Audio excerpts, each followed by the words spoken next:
us who can't make it on The Apprentice, how do we find a mentor? I'm sure you get asked this all the time. People ask me this all the time. It's not simple, is it? No, and it doesn't have to be someone massive. It doesn't need to be a Lord Sugar. Everyone thinks, if I'm going to get a mentor, it needs to be the top guy. It needs to be Bill Gates. It needs to be Warren Buffett. It needs to be Lord Sugar.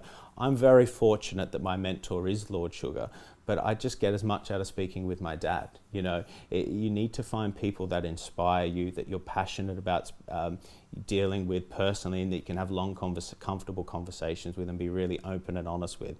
And someone who's achieved the results you want to achieve in certain fields, because it's no good asking, how to be a great swimmer to a runner. They're not going to be able to give you those advice. You need to seek out the people in that field that have been successful.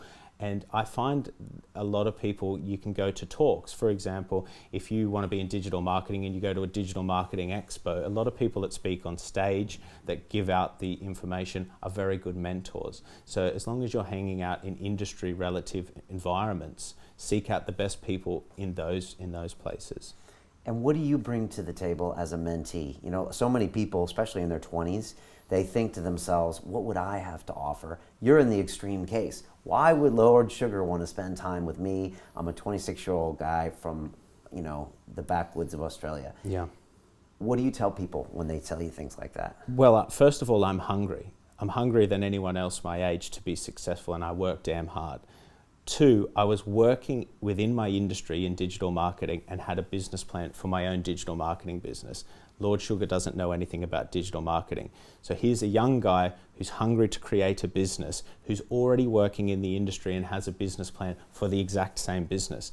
That ticks all of the investment boxes, because if you look at Lord Sugar's history through The Apprentice, that everyone's been sort of 25, 26 when he's invested. They've all been working in the industry that he's invested in them from, and they've all got that certain hunger and drive about them. And I think that that's what he's looking for. If I said to him, I want to go and start a circus, he'd say, what do you know about running a circus? At the end of the day, whilst he, like I said at the start, he really does invest in the person more than anything. It's good to know what you're speaking about, because to hold conversations at that level with an investor, you need to know the numbers, you need to know the facts, and you need to know what's happening in your own industry. Yeah, and you said it there. I mean, a lot of people say, why would a big time mentor or Lord or someone who's been knighted want to do with a young person? But yeah, people love to see hunger. Yep. There's not that much of it out there. Yep. Hard work, not that much of it out Yep. there. People that write business plans when they're 25, you Yep. just don't see that often. You don't. And the thing is if a lot of people went out right now and they earned £2 million, they'd probably stop. They'd go, I made it, I've done it, I made £2 million, it's a great idea, I'm going to retire now. Lord Sugar went out there, he made £2 million, he said, right, how am I going to make 10? He made 10, then he made 20, then he made 50, then 100. And there's some people that drive never switches off on. But also what Lord Sugar's good at is he appreciates his journey's never going to stop, and he's still got that drive. But he appreciates he doesn't know everything. He doesn't know digital marketing. So what do? You go and find somebody who does know digital marketing. You appreciate that's a growth industry. And if you find the right guy with the right passion and the right business plan, you can still make money from that industry and change someone else's life as well. So it's not only my good doing, but it's clever investing. How much is enough for you, Mark?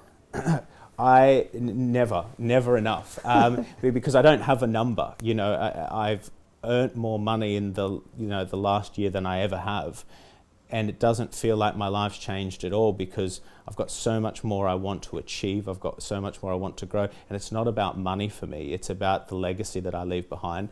If I could have no money but leave behind a 70 office company with employing over 5,000 people that's changed the way that businesses generate leads through online, I'm happy. Instead of having one office as I'm a multi-billionaire, but what have I actually achieved for a legacy? To watch the rest of this fascinating interview, click on the link below and go to londonrealacademy.com. There you can sign in with your social media, log in and watch the rest of the episode for free, along with all of our episodes on London Real, my webinars, and all of our premium content, all located over at londonrealacademy.com. So click on the link below, you'll be directed there, and you can watch the rest of this fascinating interview, and I'll see you there.